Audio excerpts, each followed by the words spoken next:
Hello and welcome to another modelling video. Today I'm going to be reviewing and building the 1-to-144 high grade GN Archer.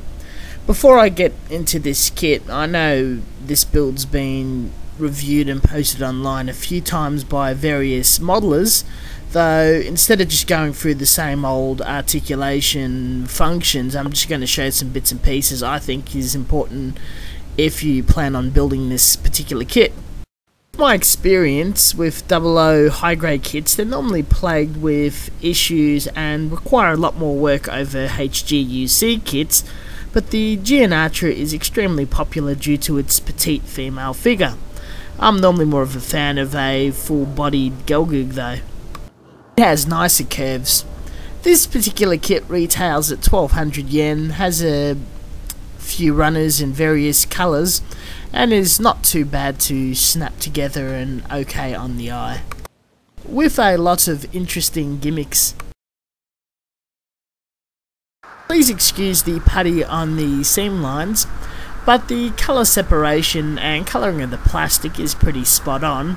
With some panel lining and a bit of details painted in, this kit could look really good on a snapper's collection. I'm not a fan of transforming models, but found this to be an exception. It transforms quite easily without damaging the kit or scratching the paint, except for the next few points I'm going to highlight. The joint that separates and gives articulation to the lower and upper arm is ridiculously weak and snaps extremely easily if you're bending in the wrong direction without any chance of gluing back. The easiest way around it's to cut a bit of brass and epoxy it to this piece. You will have to remove some material from the inner part of the arm to return its articulation. You will lose a tiny bit of detail and articulation. The second fault is if you choose to glue and remove seam lines in your kits, you will find the kneecap to be extremely annoying. I suggest painting it first. Assemble glue, fill the seam lines on the kit, mask the kneecap off, and then paint the rest of the kit. This is the only logical way to do it unless you don't mind seam lines.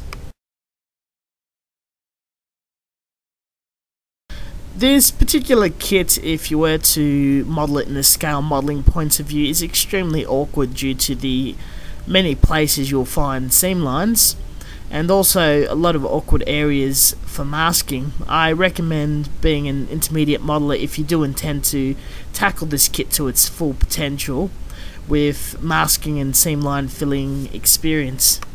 However, you will be rewarded with this very interesting GM-like kit.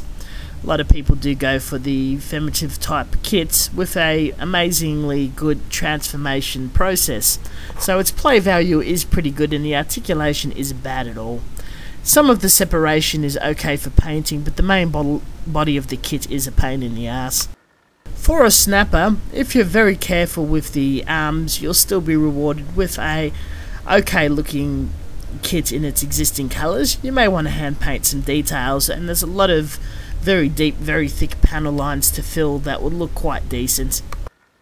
My kit is painted according to the colour scheme of the anime as accurately as I could, with a light to mild space weathering. This may not be my best work, but I like it. I hope you've enjoyed this video and have found it helpful. Thank you for watching, and until next time.